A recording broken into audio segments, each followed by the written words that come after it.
Hello friends, मेरा नाम doctor Dinesh Kumar Sharma है। मैं गवर्नमेंट मेडिकल कॉलेज ਅੰਮ੍ਰਿਤਸਰ ਤੇ ईएनटी डिपार्टमेंट ਤੋਂ ਬਤੌਰ ਅਸਿਸਟੈਂਟ ਪ੍ਰੋਫੈਸਰ ਰਿਟਾਇਰ ਹੋਏ ਹਾਂ। ਅਸੀਂ ਇੱਕ ਨਵੀਂ ਪੋਡਕਾਸਟ ਸੀਰੀਜ਼ ਸ਼ੁਰੂ ਕਰ ਰਹੇ ਹਾਂ ਜਿਸ ਦਾ ਨਾਮ ਹੈ health podcast with doctor Dinesh. ਹਫਤੇ 'ਚ ਇੱਕ ਵਾਰੀ ਜਾਂ 2 ਹਫ਼ਤੇ 'ਚ ਇੱਕ ਵਾਰੀ ਅਸੀਂ ਕਿਸੇ ਨਾ ਕਿਸੇ ਐਸੇ ਹੈਲਥ ਇਸ਼ੂ 'ਤੇ ਜਿਹੜਾ ENT ਨਾਲ ਰਿਲੇਟਡ ਹੋਵੇ ਤੁਹਾਡੇ ਨਾਲ ਗੱਲਬਾਤ ਕਰਿਆ ਕਰਾਂਗੇ। ਸਾਡਾ ਮੰਤਵ ਇਹ ਹੈ ਕਿ ਤੁਹਾਨੂੰ ਬਿਮਾਰੀ ਬਾਰੇ ਮੁੱਢਲੀ ਜਾਣਕਾਰੀ ਦਿੱਤੀ ਜਾਵੇ, ਇਸ ਤੋਂ ਬਚਾਓ ਦੇ ਤਰੀਕੇ ਕੀ ਹੈ ਉਹ ਦੱਸੇ ਜਾਣ ਅਤੇ ਤੁਹਾਨੂੰ ਸਹੀ ਤਰੀਕੇ ਨਾਲ ਗਾਈਡ ਕਰਕੇ ਸਹੀ ਥਾਂ 'ਤੇ ਜਾ ਕੇ ਤੁਹਾਨੂੰ ਇਲਾਜ ਕਰਾਉਣ ਦੀ ਸਲਾਹ ਦਿੱਤੀ ਜਾਵੇ। ਦੋਸਤੋ, ਅੱਜ ਅਸੀਂ ਪਹਿਲੀ ਐਪੀਸੋਡ ਵਿੱਚ ਗੱਲ ਕਰ ਰਹੇ ਹਾਂ ਸ਼ੂਗਰ ਦੇ ਮਰੀਜ਼ ਦੇ ਕੰਨ ਵਿੱਚ ਦਰਦ ਹੋਣ ਬਾਰੇ। ਇਹ ਇੱਕ ਬੜੀ ਖਤਰਨਾਕ ਅਲਾਮਤ ਹੈ ਅਤੇ ਜਾਨਲੇਵਾ ਵੀ ਹੋ ਸਕਦੀ ਹੈ। ਇਸ ਬਿਮਾਰੀ ਨੂੰ ਮੈਲਿਗਨੈਂਟ ਓਟਾਈਟਸ ਐਕਸਟਰਨਾ ਵੀ ਕਹਿੰਦੇ ਸੀ। ਮੈਲਿਗਨੈਂਟ ਸ਼ਬਦ ਤਾਂ ਆਮ ਤੌਰ 'ਤੇ ਕੈਂਸਰ ਵਾਸਤੇ ਪ੍ਰਯੋਗ ਕੀਤਾ ਜਾਂਦਾ ਹੈ। ਫਿਰ ਇਸ ਬਿਮਾਰੀ ਨੂੰ ਮੈਲਿਗਨੈਂਟ ਕਿਉਂ ਕਹਿ ਰਹੇ ਹਾਂ? ਪਹਿਲੀ ਗੱਲ ਇਹ ਸਾਫ਼ ਹੈ ਕਿ ਇਹ ਬਿਮਾਰੀ ਕੋਈ ਕੈਂਸਰ ਨਹੀਂ ਹੈ। ਇਹ ਇੱਕ ਬੜੀ ਤੇਜ਼ੀ ਨਾਲ ਫੈਲਣ ਵਾਲੀ ਔਰ ਬੜੀ ਮੁਸ਼ਕਲ ਕਾਬੂ 'ਚ ਆਉਣ ਵਾਲੀ ਬੈਕਟੀਰੀਅਲ ਇਨਫੈਕਸ਼ਨ ਹੈ, ਜਿਸ ਕਰਕੇ ਇਸ ਬਿਮਾਰੀ ਨੂੰ ਮੈਲਿਗਨੈਂਟ ਕਿਹਾ ਗਿਆ ਹੈ। ਅੱਜ ਤੋਂ ਕੁਝ ਦਸ਼ਕਾਂ ਪਹਿਲੇ ਤੱਕ ਪ੍ਰਭਾਵੀ ਐਂਟੀਬਾਇਓਟਿਕਸ ਦੀ ਕਮੀ ਹੋਣ ਕਰਕੇ ਜਾਂ ਨਾ ਉਪਲਬਧਤਾ ਹੋਣ ਕਰਕੇ ਇਸ ਬਿਮਾਰੀ ਨਾਲ ਮਰੀਜ਼ਾਂ ਦੇ ਮਰਨ ਦੀ ਗਿਣਤੀ ਕਾਫੀ ਸੀ। ਇਸ ਕਰਕੇ ਇਸ ਬਿਮਾਰੀ ਦਾ ਨਾਮ ਮੈਲਿਗਨੈਂਟ ਓਟਾਈਟਸ ਐਕਸਟਰਨਾ ਕਿਹਾ ਗਿਆ। ਭਾਵ ਇਹ ਹੈ ਕਿ ਇਹ ਬਿਮਾਰੀ ਹੈ ਬੈਕਟੀਰੀਅਲ, ਪਰ ਇੰਨੀ ਤੇਜ਼ੀ ਨਾਲ ਫੈਲਦੀ ਹੈ ਕਿ ਜੇ ਸਹੀ ਇਲਾਜ ਨਾ ਹੋਵੇ ਤੇ ਮਰੀਜ਼ ਦਾ ਵੱਡਾ ਨੁਕਸਾਨ ਕਰ ਸਕਦੀ ਹੈ। ਜਿਵੇਂ ਕਿ ਨਾਮ ਤੋਂ ਹੀ ਪਤਾ ਚੱਲਦਾ ਹੈ, ਇਹ ਬਿਮਾਰੀ ਬਾਹਰਲੇ ਕੰਨ ਦੀ ਹੈ। ਬਾਹਰਲੇ ਕੰਨ ਵਿੱਚ ਪਿੰਨਾਂ ਅਤੇ ਐਕਸਟਰਨਲ ਆਰਟਰੀ ਕੈਨਾਲ ਆਉਂਦੇ ਨੇ। ਐਕਸਟਰਨਲ ਆਰਟਰੀ ਕੈਨਾਲ ਦੇ ਅੰਦਰਲੇ ਕਿਨਾਰੇ ਤੇ ਕੰਨ ਦਾ ਪਰਦਾ ਫਿੱਟ ਹੁੰਦਾ ਹੈ। ਸੋ ਇਹ ਬਿਮਾਰੀ ਬਾਹਰਲੇ ਕੰਨ ਤੋਂ ਸ਼ੁਰੂ ਹੁੰਦੀ ਹੈ ਔਰ ਵੱਧਦੀ ਸਕਲ ਦੀ ਜਿਸ ਵਿੱਚ ਬ੍ਰੇਨ ਪਿਆ ਹੁੰਦਾ ਹੈ ਉਸ ਹੱਡੀ ਤੱਕ ਪਹੁੰਚ ਜਾਂਦੀ ਹੈ। ਔਰ ਇਸ ਬਿਮਾਰੀ ਦੀ ਕੈਪੈਸਿਟੀ ਹੈ ਕਿ ਟਿਸ਼ੂ ਨੂੰ ਡੈਡ ਕਰਕੇ ਔਰ ਬੋਨ ਨੂੰ ਇਰੋਡ ਕਰਕੇ ਉਹਨੂੰ ਉਹਦੇ 'ਚੋਂ ਕੈਲਸ਼ੀਅਮ ਕੱਢ ਕੇ ਤੇ ਖੋਰ ਦਿੰਦੀ ਹੱਡੀ ਨੂੰ, ਤੇ ਉਹ ਫਿਰ ਹੱਡੀ ਜਿਹੜੀ ਖੁਰ ਜਾਂਦੀ ਹੈ ਤਾਂ ਉਹਦੇ 'ਚ ਰਾਹ ਬਣ ਜਾਂਦਾ ਹੈ ਔਰ ਬੈਕਟੀਰੀਆ ਦੀ ਇਨਫੈਕਸ਼ਨ ਅੱਗੇ ਉੱਪਰ ਤੱਕ ਜਾ ਸਕਦੀ ਹੈ। ਕਿਉਂ ਜੋ ਐਕਸਟਰਨਲ ਆਰਟਰੀ ਕੈਨਾਲ ਇੱਕ ਬੰਦ ਟਿਊਬ ਹੈ ਔਰ ਇਹਦਾ ਦਿਮਾਗ ਦੇ ਨਾਲ ਬੜਾ ਨਜ਼ਦੀਕੀ ਰਿਸ਼ਤਾ ਹੈ। ਕੁਦਰਤ ਨੇ ਇਸ ਦੇ ਵਿੱਚ 2 ਚੀਜ਼ਾਂ ਰੱਖੀਆਂ। ਇੱਕ ਤਾਂ ਇਹਦੇ ਵਿੱਚ ਜਿਹੜੇ ਬੈਕਟੀਰੀਆ ਉਹ ਗਰੋ ਨਾ ਕਰ ਸਕਣ, ਉਸ ਵਾਸਤੇ ਕੰਨ ਦੇ ਵਿੱਚ ਮੈਲ ਬਣਦੀ ਹੈ। ਇਹ ਮੈਲ ਕੰਨ ਦੀ ਸਕਿਨ ਨੂੰ ਲੂਬਰੀਕੇਟ ਕਰਦੀ ਹੈ ਅਤੇ ਪਾਣੀ ਦੀ ਮਾਰ ਨਾਲ ਗਲਣ ਨਹੀਂ ਦਿੰਦੀ। ਦੂਸਰਾ ਕੁਦਰਤ ਨੇ ਜਿਹੜਾ ਕੰਮ ਕੀਤਾ ਹੈ, ਉਹਨੇ ਕੰਨ ਦੀ pH ਜਿਹੜੀ ਹੈ ਉਹ ਐਸਿਡਿਕ ਰੱਖੀ ਹੈ ਔਰ ਇਸ ਐਸਿਡਿਕ pH ਕਰਕੇ ਬੈਕਟੀਰੀਆ ਔਰ ਹੋਰ ਜੀਵਾਣੂ ਉਹ ਜ਼ਿਆਦਾ ਉਸਰ ਨਹੀਂ ਸਕਦੇ। लेकिन डायबिटीज़ और कंन का आपस में मामला है।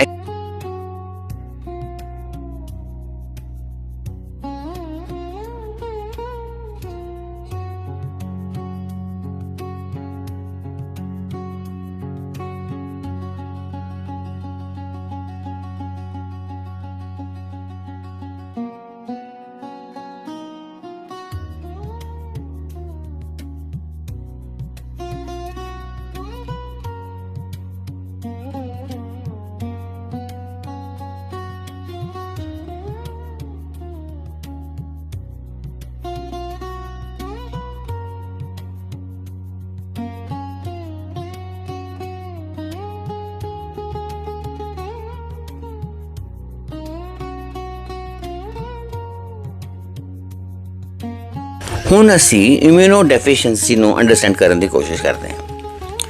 ਇਮਿਊਨੋ ਡੈਫੀਸ਼ੀਐਂਸੀ ਜਿਹੜੇ ਮਰੀਜ਼ਾਂ ਹੁੰਦੀ ਹੈ ਉਹਨਾਂ ਦੀ ਆਮ ਬੰਦੇ ਨਾਲੋਂ ਬਿਮਾਰੀਆਂ, ਖਾਸ ਬੈਕਟੀਰੀਆ, ਵਾਇਰਸਿਸ ਦੇ ਨਾਲ ਲੜਨ ਦੀ ਕੈਪੈਸਿਟੀ ਬਹੁਤ ਘੱਟ ਹੁੰਦੀ ਹੈ।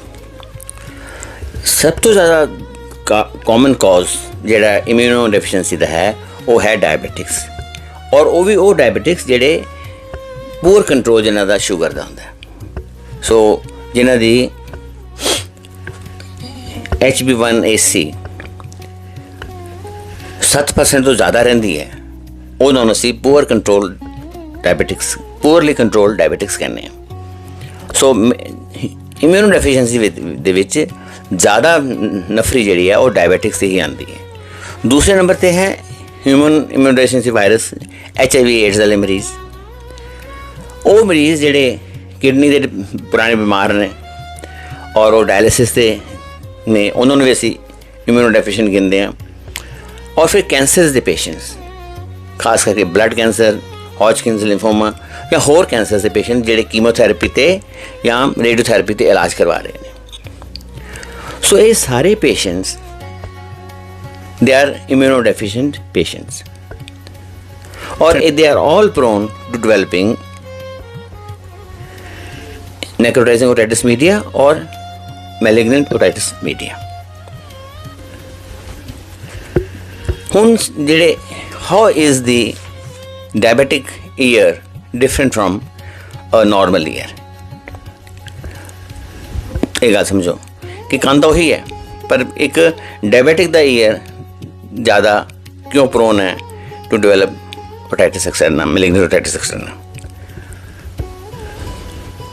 ਉਹਦਾ ਮੇਨ ਕਾਰਨ ਹੈ, ਮੈਂ ਤੁਹਾਨੂੰ ਪਹਿਲੇ ਦੱਸਿਆ ਕਿ ਕੁਦਰਤ ਨੇ ਪਾਣੀ ਦੇ ਰਿਸਾਵ ਤੋਂ ਕੰਨਾਂ ਨੂੰ ਬਚਾਉਣ ਵਾਸਤੇ ਕੰਨਾਂ ਦੇ ਵਿੱਚ ਮੈਲ ਬਣਾਈ ਹੈ, ਔਰ ਮੈਲ ਦਾ ਜਿਹੜਾ pH ਹੈ ਉਹ ਐਸਿਡਿਕ ਰੱਖਿਆ, ਜਿਹੜਾ ਬੈਕਟੀਰੀਆ ਨੂੰ ਮਾਰਦਾ। ਦੂਸਰਾ ਮੈਂ ਤੁਹਾਨੂੰ ਦੱਸਿਆ ਕਿ ਮਾਈਕਰੋ ਐਂਜੀਓਪੈਥੀ ਜਿਹੜੀ ਇੱਕ ਫੀਚਰ ਹੈ ਸ਼ੂਗਰ ਦੀ ਬਿਮਾਰੀ ਦਾ, ਜਿਹਦੇ ਨਾਲ ਖੂਨ ਦੀਆਂ ਨਾੜਾਂ, ਖਾਸ ਕਰਕੇ ਪੈਰੀਫਰਲ ਏਰੀਆਜ਼ ਦੇ ਵਿੱਚ ਜਿੱਥੇ ਬੋਡੀ ਦੇ, ਉੱਥੇ ਉਹਨਾਂ ਦੇ ਸਿਕੁੜਨ ਕਰਕੇ ਖੂਨ ਦੀ, ਔਰ ਖੂਨ ਦੀ ਰਸਾਈ ਘੱਟ ਹੋਣ ਕਰਕੇ ਆਕਸੀਜਨ ਦੀ, ਔਰ ਆਕਸੀਜਨ ਦੀ ਰਸਾਈ ਘੱਟ ਹੋਣ ਕਰਕੇ ਉਹਨਾਂ ਕੋਲ ਹੋਰ ਕੈਮੀਕਲਸ ਦੀ, ਔਰ ਅਲਟੀਮੇਟਲੀ ਇਹ ਬਿਮਾਰੀਆਂ ਨੂੰ ਅਸੀਂ ਕੰਟਰੋਲ ਕਰਨ ਵਾਸਤੇ ਦਵਾਈ ਦਿੰਦੇ ਹਾਂ, ਅਤੇ ਦਵਾਈ ਨੂੰ ਕੰਟਰੋਲ ਕਰਨ ਦੀ ਵੀ ਉਹਨਾਂ ਦੀ ਜਿਹੜੀ ਰਸਾਈ ਹੈ ਉਹ ਘੱਟ ਜਾਂਦੀ ਹੈ। ਸੋ ਜੇ ਦਵਾਈ ਨਹੀਂ ਪਹੁੰਚੇਗੀ ਤਾਂ ਮਰੀਜ਼ ਨੂੰ ਰਿਸਪੌਂਸ ਕਿੱਥੋਂ ਆਏਗਾ? ਸੋ ਇੱਕ ਡਾਇਬੈਟਿਕ ਪੇਸ਼ੈਂਟ ਨੂੰ ਦਵਾਈ ਦੇ ਰਿਸਪੌਂਸ ਦੇਣ 'ਚ ਟਾਈਮ ਲੱਗਦਾ ਹੈ। So what are the clinical features of a patient who is suffering from malignant otitis externa? पहला वो फीचर है कि he or she will be immunocompromised. ਉਹਦਾ ਕਾਰਨ ਕੋਈ ਵੀ ਹੋ ਸਕਦਾ ਹੈ। मोस्ट कॉमन कॉज है डायबिटीज़। फिर एल्डरली पेशेंट्स ਜਿਹੜੇ 60 ईयर्स ਤੋਂ प्लस एज ਦੇ ਹੈ, और जे वो डायबिटिक है और किडनी डिजीज़ ਤੋਂ ਪੀੜਤ ਹੈ तो फिर ਹੋਰ रिस्क ਵੱਧ ਜਾਂਦਾ। So an immunocompromised patient who is elderly and whose control is very poor is the principal candidate for developing malignant otitis externa. Now, what are the symptoms of a patient suffering from malignant otitis externa? To understand it, first symptom is pain, second is ear discharge, third is hearing loss, and fourth is cranial nerve palsies. So, ਜਿਹੜੀ ਪਹਿਲੇ ਅਸੀਂ discuss ਕੀਤਾ pain is a very sinister symptom of, बहुत खतरनाक symptom है, क्योंकि patient ਨੂੰ बहुत दर्द होंगी। पेशेंट ਤੁਹਾਨੂੰ ਆ ਕੇ ਕਹੇਗਾ कि मेरे कान च डूंगी डीप इनसाइड बड़ी तेज पेन है। जो ਉਹਨੂੰ ਤੁਸੀਂ ਪੁੱਛੋਗੇ कि 0 to 10 स्केल ਤੇ ਕਿੰਨੀ ਹੈ, तो कहेगा 8 और 9। सो ये पेन डीप सीटेड थ्रॉबिंग और डिसप्रपोर्शनेट टू द साइंस। ਤੁਸੀਂ ਕੰਨ ਦੇਖਦੇ ਹੋ, ਕੰਨ ਦੇਖਣ 'ਚ ਬਾਹਰੋਂ ਬਿਲਕੁਲ ਨੋਰਮਲ ਲੱਗਦਾ ਹੈ, ਔਰ ਬਹੁਤ ਹੈ ਜੇ ਤੁਸੀਂ ਐਗਜ਼ਾਮਿਨ ਕਰੋਗੇ ਤਾਂ ਤੁਹਾਨੂੰ ਗ੍ਰੈਨੂਲੇਸ਼ਨਸ ਮਿਲ ਜਾਣਗੀਆਂ, ਜਾਂ ਤੁਸੀਂ ਥੋੜ੍ਹਾ ਬਹੁਤਾ ਦਬਾਓਗੇ ਤਾਂ ਟੈਂਡਰਨੈਸ ਹੋ ਜਾਏਗੀ। Otherwise the pain is far more than the signs seen on the patient. So, and this pain is more at night and is not relieved by analgesics. So this is first symptom is pain. Second symptom is ear discharge. Ear discharge, pus, contains pus. It may contain blood because there are granulations, ਉਹਨੂੰ blood ਹੋ ਸਕਦਾ ਹੈ। It is foul smelling, ਕੋਈ dead tissue ਹੁੰਦਾ ਇਹਦੇ ਵਿੱਚ, ਔਰ ਇਹ ਕਦੀ ਵੀ ਡਰਾਈ ਨਹੀਂ ਹੁੰਦਾ। ਜੇ ਡਰਾਈ ਹੋ ਵੀ ਗਿਆ ਥੋੜ੍ਹੀ ਦੇਰ ਤਾਂ ਤੁਸੀਂ ਦੁਬਾਰਾ ਦਵਾਈ ਛੱਡੀ ਤੇ ਨਾਲ ਹੀ ਵਗਣਾ ਸ਼ੁਰੂ ਹੋ ਜਾਂਦਾ ਹੈ। ਸੋ far serious sinister pain, very foul smelling discharge which never stops coming. Third is hearing loss. So patient ਨੂੰ connective hearing loss ਵੀ ਹੋ ਸਕਦਾ ਹੈ ਜਾਂ mixed hearing loss ਵੀ ਹੋ ਸਕਦਾ ਹੈ, depending upon the extent of the disease. और फिर है ਜਿਹੜਾ cranial nerve ਦੀ palsies. cranial nerve ਦੀ palsies ਤੋਂ ਭਾਵ ਇਹ ਹੈ ਕਿ ਸਾਡੇ ਸਰੀਰ 'ਚ 12 ਪੇਅਰਸ ਹੈਗੇ cranial nerves ਦੇ, ਜਿਹੜੇ ਦਿਮਾਗ ਤੋਂ ਸਰੀਰ ਦੇ ਸਾਰੇ ਹਿੱਸਿਆਂ ਤੱਕ ਸਿੰਪਟਮਸ ਸਿਗਨਲ ਲੈ ਕੇ ਜਾਂਦੇ ਔਰ ਸਿਗਨਲ ਲੈ ਕੇ ਆਉਂਦੇ ਆ। ਉਹਨਾਂ ਵਿੱਚ 12 ਪੇਅਰਸ ਵਿੱਚੋਂ ਜਿਹੜਾ 7ਵਾਂ ਪੇਅਰ ਹੈ ਉਹਨੂੰ ਫੇਸ਼ੀਅਲ ਨਰਵ ਕਹਿੰਦੇ ਆ। ਫੇਸ਼ੀਅਲ ਨਰਵ ਸਾਡੇ ਫੇਸ ਦੇ ਮਸਲਸ ਨੂੰ ਕੰਟਰੋਲ ਕਰਦੀ ਹੈ। ਸੋ ਜਦੋਂ ਇਹ ਸਟਾਈਲੋਮੈਸਟਡ ਫੋਰਾਮਨ ਹੁੰਦਾ ਇੱਥੇ ਸਾਡੇ ਕੰਨ ਦੇ ਪਿੱਛੇ, ਉੱਥੋਂ ਬਾਹਰ ਨਿਕਲਦੀ ਹੈ, ਉਹ ਉੱਥੇ ਨੈਰੋ ਪੁਆਇੰਟ 'ਤੇ ਜਦੋਂ ਬਿਮਾਰੀ ਹੋ ਜਾਂਦੀ ਤਾਂ ਉਹਦੀ ਨਰਵ ਦੀ ਸੁੱਜਣ ਕਰਕੇ ਔਰ ਉਹ ਤੰਗ ਬੋਨੀ ਕਨਾਲ ਜੋ ਲੰਘਦੀ ਹੈ ਜਦੋਂ ਉਹਦੇ ਕਰਕੇ ਪੈਰਾਲਿਸਿਸ ਹੋ ਜਾਂਦਾ।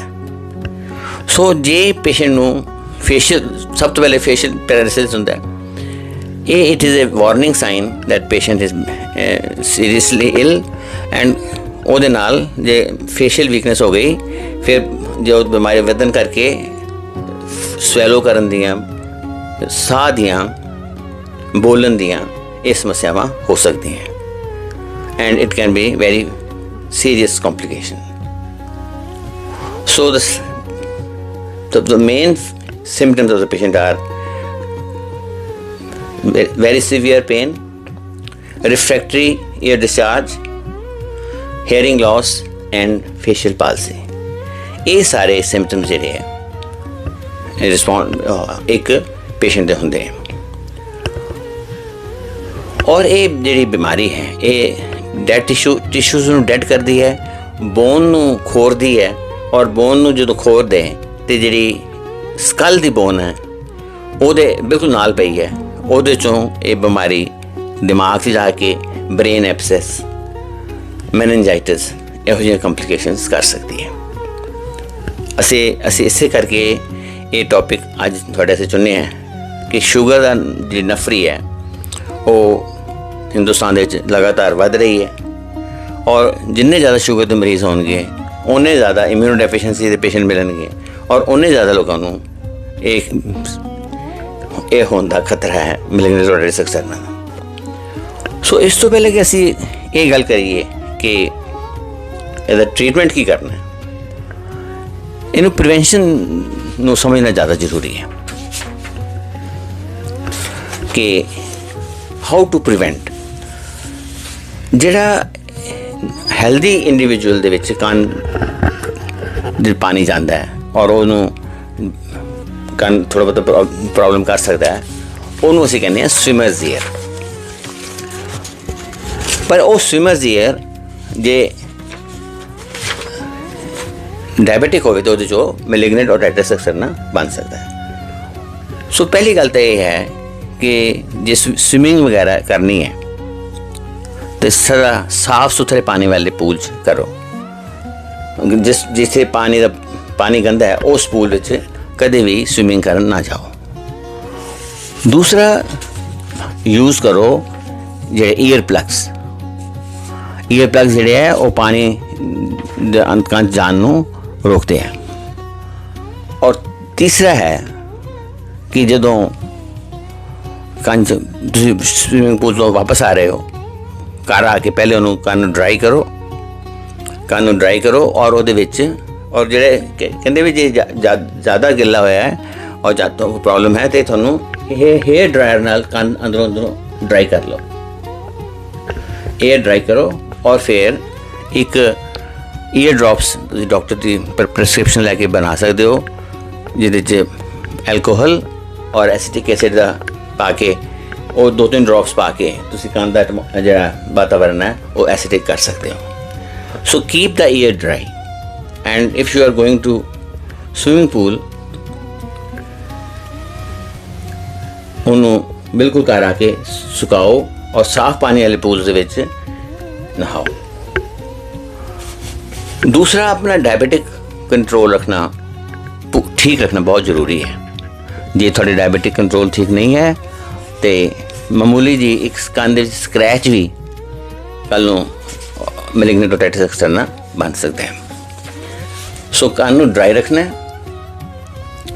कंन च जिहड़ी सानूं आदत है तीले मारना दिया सलाई दियां तीलियां नाल या हेयर पेन दे नाल या जो चीज़ लभ गई उन्हें कंन च मार लेना, ਉਹਦੇ ਨਾਲ ਅਸੀਂ ਆਪਣੇ ਕੰਨ ਨੂੰ ਡੈਮੇਜ ਕਰਦੇ ਹਾਂ ਔਰ ਜਿੱਥੇ ਵੀ ਤੁਸੀਂ ਛੋਟੀ ਮੋਟੀ ਇੰਜਰੀ ਕਰ ਦਿਓਗੇ ਉਹ ਫੋਕਸ ਬਣ ਜਾਏਗਾ ਬਿਮਾਰੀ ਦਾ। ਸੋ ਕੀਪ ਦਾ ਈਅਰ ਡਰਾਈ, ਬਾਰ-ਬਾਰ ਬਿਨਾਂ ਕਿਸੇ ਮਤਲਬ ਤੋਂ ਉਹਦੇ ਤੀਲੇ ਨਾ ਮਾਰੋ। ਔਰ ਸਾਡੇ ਇੱਥੇ ਇੰਡੀਆ 'ਚ ਉਹਨੂੰ ਕਹਿੰਦੇ ਆ ਈਅਰ ਬਡ ਤੇ ਬਾਹਰ ਕਹਿੰਦੇ ਕਿਊ ਟਿਪਸ। ਇਹ ਬਾਰ-ਬਾਰ ਕੰਨਾਂ ਦੇ ਵਿੱਚ ਨਹੀਂ ਮਾਰਨੀ ਚਾਹੀਦੀ। ਹੁਣ ਆਈ ਇਲਾਜ ਦੀ ਗੱਲ। ਜੀ ਤੁਹਾਡੇ ਕੋਲ ਕੋਈ ਪੇਸ਼ੈਂਟ ਹੈ ਡਾਇਬਟਿਕ ਔਰ ਉਹ ਤੁਹਾਨੂੰ ਕੰਨ ਦੀ ਦਰਦ ਕੰਪਲੇਨ ਕਰਦਾ ਹੈ ਤੇ ਉਹਦਾ ਡਾਕਟਰ ਤੋਂ ਚੈੱਕਅਪ ਕਰਵਾਉਣਾ ਬਹੁਤ ਜ਼ਰੂਰੀ ਹੈ। ਸੋ ਉਸ ਤੋਂ ਤੁਰੰਤ ਡਾਕਟਰੀ ਸਲਾਹ ਲਵੋ, ਕੰਨ ਸਾਫ਼ ਰੱਖੋ ਔਰ ਐਂਟੀਬਾਇਓਟਿਕਸ ਜੇ ਡਾਕਟਰ ਦੇਗਾ। ਐਂਟੀਬਾਇਓਟਿਕਸ ਉਦੋਂ ਹੀ ਅਸਰ ਕਰਨਗੇ ਜਦੋਂ ਤੁਹਾਡਾ ਡਾਇਬਟਿਕ ਕੰਟਰੋਲ ਪਰਫੈਕਟ ਹੋਏਗਾ। ਜੇ ਤੁਹਾਡਾ ਡਾਇਬਟਿਕ ਕੰਟਰੋਲ ਪੂਅਰ ਹੈ ਤੇ ਫਿਰ ਤੁਹਾਡੀ ਦਵਾਈ ਦੀ ਅਸਰ ਨਹੀਂ ਕਰੇਗੀ। ਜੇ ਤਕਲੀਫ ਜ਼ਿਆਦਾ ਹੈ ਫਿਰ ਡਾਕਟਰ ਪਸ ਦਾ ਕਲਚਰ ਕਰਾ ਸਕਦਾ ਹੈ ਔਰ ਤਾਂ ਪਤਾ ਲੱਗੇ ਕਿਹੜੇ ਬੈਕਟੀਰੀਆ ਔਰ ਕਿਹੜੀ ਦਵਾਈ ਨੂੰ ਸੈਂਸਿਟਿਵ ਉਹ ਦਵਾਈ ਦਿੱਤੀ ਜਾ ਸਕੇ। ਔਰ CT ਸਕੈਨ ਬਹੁਤ ਜ਼ਰੂਰੀ ਹੈ ਕਿਉਂਕਿ CT ਸਕੈਨ ਹੀ ਦੱਸਦੀ ਹੈ ਕਿ ਇਹ ਜਿਹੜੀ ਕੰਨ ਦੀ ਹੱਡੀ ਹੈ ਇਹ ਖੁਰੀ ਹੈ ਕਿਤੋਂ ਕਿ ਨਹੀਂ ਖੁਰੀ। ਕਿਉਂਕਿ ਜੇ CT ਸਕੈਨ ਤੋਂ ਪਤਾ ਲੱਗਦਾ ਕਿ ਕੰਨ ਦੀ ਹੱਡੀ ਖੁਰ ਰਹੀ ਹੈ ਫਿਰ ਸਰਜੀਕਲ ਇੰਟਰਵੈਂਸ਼ਨ ਦੀ ਵੀ ਲੋੜ ਪੈ ਸਕਦੀ ਹੈ। ਦੂਸਰਾ ਮੈਂ ਤੁਹਾਨੂੰ ਕਿਹਾ ਕਿ ਟਿਸ਼ੂਜ਼ ਜਿਹੜੇ ਔਰ ਬੋਨ ਜਿਹੜੇ ਡੈਡ ਹੋ ਕੇ ਡੈਡ ਬੋਨ ਹੋ ਸਕਦੀ ਕੰਨ 'ਚ ਜਾਂ ਟਿਸ਼ੂ ਨੈਕਰੋਜ਼ ਹੋਇਆ ਹੋ ਸਕਦਾ ਹੈ। ਉਦੋਂ ਵੀ ਤੁਹਾਨੂੰ ਫਿਰ you have to go to an ENT surgeon ਜਿਹੜਾ ਕਿ ਇਹਨੂੰ ਕਹਿੰਦੇ ਡੀਬਰਾਈਡਮੈਂਟ, ਉਹਦੇ ਅਨਹੈਲਦੀ ਟਿਸ਼ੂਜ਼ ਨੂੰ ਰਿਮੂਵ ਕਰਕੇ ਉਹਨੂੰ ਸਾਫ਼ ਕਰ ਸਕਦਾ ਹੈ। ਇਹ ਗੱਲ ਯਾਦ ਰੱਖਣਾ ਕਿ ਇਹ ਬਿਮਾਰੀ ਦਾ ਇਲਾਜ ਲੰਬਾ ਚੱਲਦਾ ਹੈ ਔਰ ਕਾਫੀ ਦੇਰ ਤੱਕ ਐਂਟੀਬਾਇਓਟਿਕਸ ਖਾਣੇ ਪੈ ਸਕਦੇ ਨੇ ਪਰ ਡਾਕਟਰ ਦੀ ਸਲਾਹ ਦੇ ਨਾਲ। ਸੋ now I will briefly summarize these points for those who are understanding English better. So malignant otitis externa is a stark reminder of how a seemingly routine external ear infection can transform into a life-threatening invasive cranial complication when baseline health is compromised. As we have discussed, this is not a neoplastic or a malignant condition, but its aggressive nature, where it damages the bone and the pus can go inside the skull, demands that the same level of clinical urgency is used as the speed with which the disease is spreading. We must maintain an incredibly high index of suspicion when dealing with elderly diabetic patients.